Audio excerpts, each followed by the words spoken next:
Sawtooth Dave. What's up, you guys? Hey, we got 2 Sawtooths now. What's going on, man? All right, so a while back, y'all know I seem to be the buy-sell trade Sawtooth guy. So a while back, my buddy Ron hit me up. Actually, I didn't really know him at the time, but he hit me up looking for a Sawtooth. Ended up finding one, and then he wanted a full tie. I can't remember if he bought a G10 one first or if I just sold him this one. But anyway, my personal stash, I took out the stonewash one.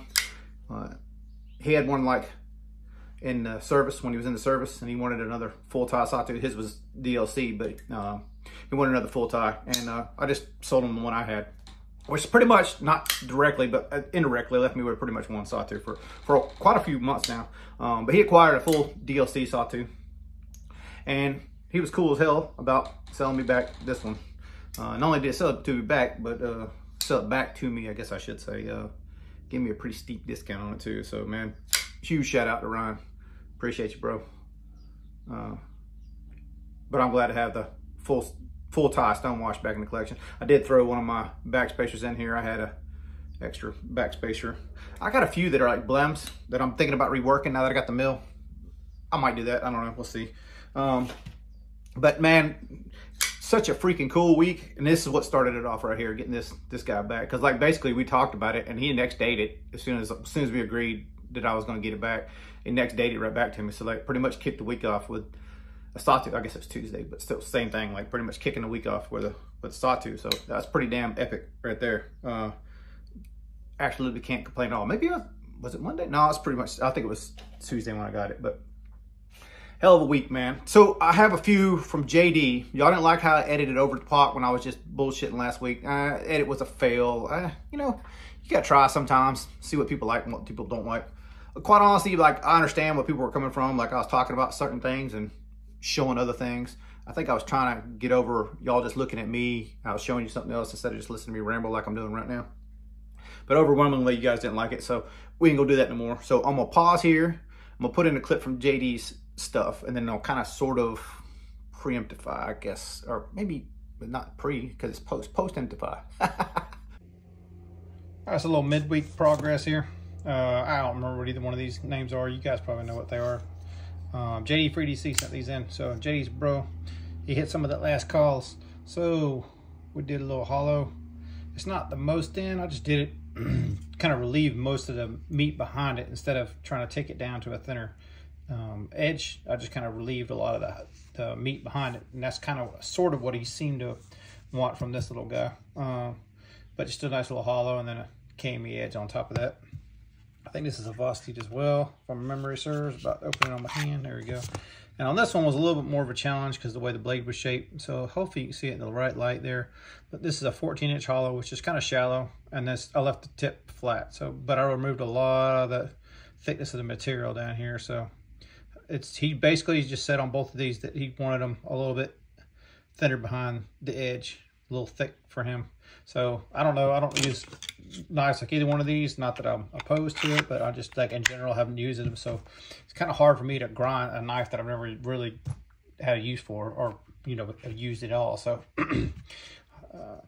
this one's interesting with a compression lock with the bar that pushes on it. But other than that, like as those 2 done for JD. So hope you enjoy them, bro. Well, yep, I forgot another knife. So I'm gonna put it in on top of this one so y'all can hear my voice, but you probably won't see my ugly mug because I'm trying to show you this other knife. This is one I forgot that came in from Chris Carco. It wasn't actually his knife, it's a buddy his knife, and basically it's an attention to detail. It's probably one of the better ones personally that I liked, like that's come through this channel. But the dude didn't like the shape of the Tanto, so I just basically reprofiled and reground the tip of it and to match what was already there. So this is a look at it. I wonder about myself sometimes. The mind is shot, right? But I had to stop video to start the video in order to edit right, because I'm not smart enough to figure out how to do it otherwise. So I don't know if you hear like in that video, and it's kind of sort of the reason why I need a pause right now. It's like I'm working on a lot of things that just aren't what I like. And I kind of want to get back to where, you know, in a channel, you got to appeal to more than just what you like. But I think for me, I got to get back to bruisers, because that's my heart and soul is in bruisers. And I think it comes off not only in video, but I mean, I got a love for knives regardless, don't get me wrong. But my passion is bruisers, and I think it comes off in video sometimes. So like, I've watched a few of my last videos, which I normally don't watch my videos, but I've watched a few, and I'm bored with watching myself with the same old, which this is the same old shit right here, bullshitting, but you know what I mean? Like the same old stuff I'm showing you and working on. I have one more I did. This was from Brendan, and I'm just gonna show you it too right quick, and then we'll kind of be done with what I've done as far as for other people. And I think moving forward, I might show you some of the projects that I'm working on for myself, but I think I'm gonna get back to just like pure knife content, like forget the shop part of it and just kind of go, because if you just been here for the regrinds, like the regrinds are somewhat, for me at least, somewhat newer. Like I didn't even start regrinding at all. I think the first one I did for CJ was that one in August. I think August of last year is when I did. So I think July or something I started. So it's not even been a year that I've been doing the regrinds and showing you that kind of work. I've always showed you the machinist work that I've done, but you know what I mean? Like it's relatively like the process of regrinding, and seemingly more people have come into this channel because of that. I don't want to push you away, but at the same time, it's not going to be the same moving forward. So I may or may not get back to regrinds. It just depends. I'm probably going to do what I want to do as far as regrinds go. So if you hit me up and that's not a knife that I'm really interested in, sorry, man. Like it's just, BGM is a better regrinder than me. Send it to him. I highly recommend BGM. He's a badass. But like, you got to have the passion for what you're working on. Like without the passion, and this is not a job for me. This is just fun for me. So without the passion, it doesn't feel like fun after a while. And that's kind of where I got, and that's kind of where I want to leave that and go to something else. This one is, however, a project that I kind of enjoyed working on. When dude sent it, like he was just talking about regrind, and then he talked about possibly doing a frame chop on it. And when he said frame chop, I was like, really, frame chop? But I was like, okay, I'm gonna entertain what he has to say and kind of look at it and see what I can think of. But this involved way too much work, and this would be almost remaking the whole knife at this point. So like, it didn't really make sense for me to do this. So I just did the regrind and refinished the blade for him. And what we're talking about is a SOCOM Elite. So yeah, I like these SOCOM Elites. I haven't had one in hand for a long time. I remember back in the day, these things were like, you know, pretty much the epitome of badass. If you've been into knife content since like, I don't know, Nothing Fancy was the king back then, I guess, or cutlery lover. But, you know, these knives were like the king of the crop back then. So I think it's kind of cool that I'm able to kind of put hands on and work on a knife like this. This is the first one that kind of got offered up for me. If you're familiar with this design, it normally has a bigger flat right here in the middle, and it's flat ground the whole way. So I did the combination of hollow ground and then flat tip. So I left it kind of, I won't say meaty, but like it still can be a hard to use knife. It's not that thin. A lot of people like the real thin stuff. And I think a knife like this, like a bruiser style knife, the grinds that I'm wanting to be doing, they're kind of sort of medium. Like you're not necessarily removing a ton off the, right here at the edge, but you're behind the edge is just thinning out to make it a good, more usable, I'd say, you know, medium ground knife. Like it's not super thick, not super thin. It's just what I particularly like a knife, especially in a 390, which is generally kind of a chippier steel in my experiences, at least for how I use a knife, because I'm an idiot. But I find M390 to be super chippy, so I don't want the edge super thin. Obviously, this one's not sharpened yet. I'm hoping Brendan can sharpen it, because otherwise it's going to be another week or so before I can put an edge on it, because I ain't got time to deal with it right now. But anyway, super happy with that one come out. I would have preferred to keep the studs the same black, but someone red Loctited them in. I don't know if that's from Microtech. I don't work on a ton of Microtechs. I don't know if Microtech does that or the previous owner had done it or whatever, but yeah, red Loctite and knives don't belong to me. So I had basically blasted to take some of the mar, and I put on it trying to take the studs off, because, you know, you're torn. Like you want to try to save the finish and not use a lot of heat. You can use like a heat gun and stuff like that, but you can't really use heat. I tried it with a soldering iron, messed the paint up right away, you know, and then I had to put something on it to take it off. So it's just a big process. But anyhow, don't red Loctite your stuff, man, unless you absolutely know you never want to take it off ever, or you're planning on machining it off, because it's a pain in the butt. But anyway, studs fixed, knives done for Brendan. And I believe, unless someone hits me up for something like Chuck Munface talking about sending his XM24, I might do that for him if he sends it. But like, as a whole, that's pretty much it for customer stuff for now. I told you I wanted to be kind of done end of April. Was this the last week in April? I think it is, right? Next weekend be May something? Okay. So basically, we're gonna call it a month away from Blade Show, which leads me into some other stupid stuff that I've been doing here. But I've already told a couple people. Hang on, let me get these real quick. This is gonna be a process here, and I'll show you close-ups, I guess, when we get to them. But I didn't get a chance to do this last week, so there you go. The dual Megalodons, the Dons of Meg. So, you know, super happy that I got the Megalodon. But Ed was like, man, I just want to, he mentioned something about seeing it. And I was like, man, I'll let you borrow it. I don't care, man. So Evan, if you don't know, I've met him through this knife regrinding thing, which is kind of why I'm torn a little bit on the not taking stuff, because I've met a lot of really cool people through this knife grinding thing. And I've actually done a lot of work on knives that I didn't really care about, but became friends with some of the people. And people is kind of sort of another avenue of what it's all about, right? You know, like, okay, long story here. But Evan mentioned he wanted to see that, so I'm gonna let him borrow that one, which is kind of a, you know, like you get a almost grail level knife and then you go send it to somebody. But I don't know, it's stupid, but you know, here I'll explain here in a minute. So as we're talking about stupid stuff, so you know, I got this damn steel kickstand. I've not seen another one like it, and obviously you can see that I used it. I'm not really scared to be using it. And when I first got it, I was like, I don't know if I could use this or not, but you can see I changed my mind pretty quickly. But this is a badass knife, man. And like, I'm torn. Like, you talk about crowns of like certain collections of series, like Medfords. I guess I'm kind of torn between Fat Daddy and you know, some other models and stuff. But like, I keep coming back to that TFF1H, the Fat Daddy. They're just like, the Praetorians are cool. They're by everybody else's standards, they're like, you know, the pinnacle. But by mine, it never has connected with me like some other knives have. So Megalodon kickstand is kind of my conundrum with DSK. I freaking love the kickstand. It's just not the flipper the Megalodon is, but the Megalodon don't thumb flip or finger flip like kickstand does. So it's the flavor of the day, okay? Right? I got a point, just stay with me. I saw a video of this knife, and the reason I was talking about Evan, because Evan asked me if I saw this video. So yes, I saw this video. And funny, because when he asked me, I already had it in hand, so it was kind of ironic too. But I got a buddy, we're gonna call him Thomas, it's his last name, but we're gonna call him Thomas, that seems to get everything that DSK doesn't pre-sell, everything Dan doesn't pre-sell, it seems like it goes to, or maybe he buys that stuff or wants that stuff, I don't know. They got some kind of deal, they're friends, they're buddies or something, they live really close together. But the dude has a knife for like, I don't know, a couple days, couple weeks, whatever, and then, you know, checks it out, does what he wants to do with it, and then he sometimes hits me up, goes, hey, I got this, you interested? Well, in this particular case, he hit me up for 3 knives, and I was interested in 2, and I basically blew all my Blade Show money ahead of time. It's kind of a hard pill to swallow, but hey, it is what it is, right? And let's explain why. And I'll also tell you that preemptively that I kind of knew this was G10, but I'm kind of hoping it was like Cerakoted tie at the same time, but I couldn't turn it down.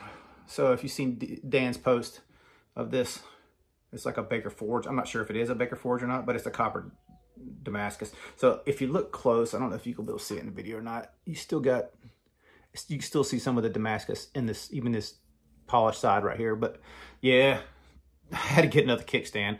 So besides this being like a Baker Forge-ish, maybe I should do a close-up on this. Yeah, let's pause it. Let's do a close-up. This is too nice of a knife not to. Let's do close-ups. All right, so back over here on the Lancelot leather. So regular Damascus steel and this copper, I'm gonna call it Baker Forge, whether it is or it ain't, I don't know, but it looks like it. So you can see, relatively speaking, they're the same knife, but flipperless. G10 and full tie. So, and then slotted on this one, obviously, but you know, like as a whole, do I need 2 kickstands? Probably not, but man, this was just too gorgeous to pass up. And like, I'll show you the other one here I got in a second and show you the double of it too. But a conundrum, I guess, for me at least, is such a beautiful knife. I generally don't like these slots. I'm gonna go on point of saying I don't like sculpting on like full-time knives. I hate open holes and slots. It's something that I've never liked, right? But in the closed position, does that not look cool as shit? Like I know that's why he did it, so you can see that Damascus steel with the polished flats. It just looks good as shit closed too, right? Also, the unexpected thing about this kickstand without the flipper is I really like it. Like for a finger flick only knife, the action's freaking awesome. Like, and now I'm gonna go to something I freaking hate going back on saying, but the lightweight of this one is a way different knife than the full tie. Like I am definitely a full tie guy, true and true. Pretty much every single knife there is out there.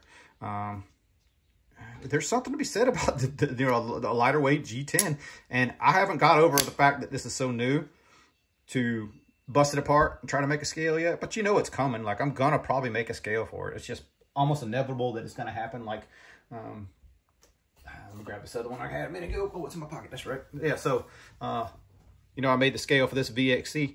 I had this one for, I don't know, probably a year, maybe even 2 years before I finally made the scale on it. And it's, you know, obviously didn't have the equipment and the machines and that sort of thing, time. But now that I have this full tie scale on it, this really sings to me. So should I do something like this for that? Like I even like the finish on this one with the, you know, kind of the grainy looking finish. I kind of thought about doing something like that, but would it match? I don't know. You know, I've gone through several different ideas of like what to do. And then, all right, how about maybe putting a piece of copper in behind it? Like, you know, plate a piece of copper in there and make like a copper inlay for it. So I get the little bit of the weight, a little bit of the copper from the, I don't know, man. Like, and then I got to thinking, you know, if we're talking about crown jewels of collections, like obviously I'm a huge DSK fan. If you're going to have a crown jewel, why would you modify something from the maker? You know what I mean? So like, whew, this is conundrum for me. But super excited to put this one in the collection. So you've seen 2 Megalodons, now 2 kickstands. Hang on one second, now I'm going to show you a couple more. All right, so the other half of that deal, you know, I got the Damascus steel kickstand, the copper Damascus steel, whatever you call it, and then I got this. This is a GF2. This is a Bowie with extra thick blades. So I just want to show you the stock of the blades. So you can see this is a normal thickness, 3/16. This is a extra thick. I don't think it's exactly a 1/4 inch, but it's somewhere around that area. Let's just call it a 1/4 inch for sake of video, okay? So if you've not seen this one before, this is basically my wife's anniversary knife. She calls this one Annie. It's, you know, it's super pretty. And actually that bougie clip came off my Damascus steel kickstand, but it matched this knife better than it did the kickstand, and that's just not something I like on my knives anyhow. But I got this. This is chisel ground, and this is a GF1. But being an anniversary knife, like complimentary, almost like wedding rings, like do you see more manlier, you know, and then more feminine with a little bit of prettiness in it? Like it kind of almost was meant to be for me. So you can see there's a little difference in the frames. So this one's, you know, this peak is different than this one is. So he makes these a little different with his finger grooves and stuff, but this is definitely more chunkier, beefier, stud opening, no flipper. So definitely more my style. I got this one and I was thinking, man, I'm gonna have to put no studs in it so I can make it finger flick, but I can finger flick it without studs, just right off the side of the knife there, pretty consistently. So I don't know that I need, I mean, I don't know that I'm going to do anything with this one either. So like, it's kind of weird saying that I'm going to keep that thumb stud there, but man, I kind of sort of dig it as is. So let me roll them around so you can see them a little different here. You know, I don't know. I just really dig this one, man. So like when I saw this one, like I said, Thomas offered me 3 different knives. This one, initially I was like, I have to have this one. And then the Damascus steel kickstand, I was like, I don't know if I can afford that one. But like I said, Blade Show is going to be a little different for me this year anyhow, so we're just going to do it this way. Like, I'm pre-celebrating my Blade Show now, so a month out, I'm tapped already. But yeah, I really thought about doing studs like these. This is a javelina, and I put studs in it, so I did a finger flick on it. And yeah, that works way easier with a finger flick on that one. I just don't know that I'm really going to modify that one. I might, because you know, it's series now, like as I was saying, anniversary kind of stuff. Kind of sort of goes pretty close, and our anniversary is coming up pretty soon, so it's kind of a cool little double anniversary knife. So if you're curious at all about the difference between like a, now granted this one's a little different than some of them too, but this is a GF1, so you can see size wise and evolution wise the difference between the GF1 all the way up to the GF2 here. Let me move this up a little bit so you can see a little better there. There you go. So GF1, this is actually a Tanto, so you know all his variants he changes, even though it's the same model, like you can get a blade that looks completely different than this, even still being a GF2. So GF1, GF2, and then because it's so close to the same knife, Recluse. So the Recluse is basically, you know, a modified in between the GF1, GF2. You kind of see the progression there. Maybe you can't, maybe you can, I don't know. And I got another Recluse coming too from Chris. That one that was actually on the channel a while back that went to Denise, and then Denise traded it to Chris, and now Chris traded it back to me. So it'll be head back. But anyway, Bowie grind, chisel, super deep, but he did V grind the edge. And at first I was like, damn, I wish he'd left this flat and then just put an edge on this side. But then once I started feeling it, I was like, okay, I get what he's doing. Because yeah, he went super thin on this grind and then he V ground it. And then honestly, man, like now it's good. It's exactly where, like, thickness wise, I wouldn't want it any thinner than that personally. Like, it probably would cut better if it left this side flat and then chiseled that side. But I don't know, like, I've got a couple chisels, or I had a couple. I think I got one left now. Let me get it real quick. And while we're talking about it, like, so, you know, as you can see, the theme of today is pretty much doubles. So I pretty much started the video with the double sawtooths. But these I got triples, but we'll just go 2 for now. So performance, and then this is a Dwayne Dwyer, and this is also a chisel too. So you can see how Dwayne chiseled his flat on that one side, deep belly, but actually on this one, feeling the thicknesses of this one on that versus that one, they're almost exactly the same. So you can see how he went super deep on it, but essentially the same when you get to that blade thickness right there. It's essentially about the same. So to me, Dan went a little taller on his grind, which made it easier to get that thickness that he wanted right there. So overall, super happy with that Bowie. Let's get to the project of the week and what I ended up doing this week. So I'm gonna flip it around and then we'll go back down, I guess. Hang on a second.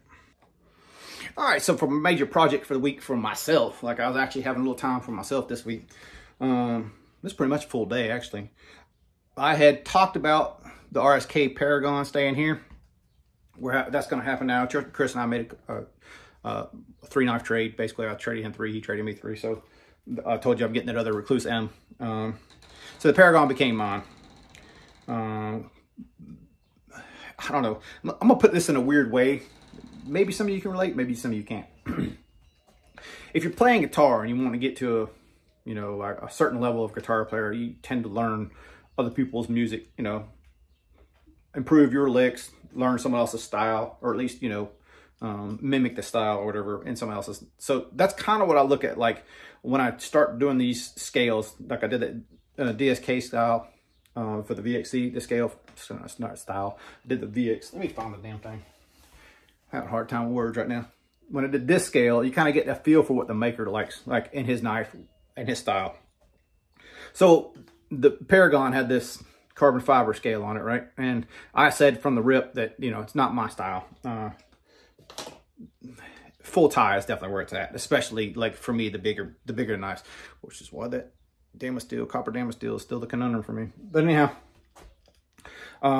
wasn't super fond of the finishes he had on before, so of course I was going to blast a little bit. I wanted to leave some of his style.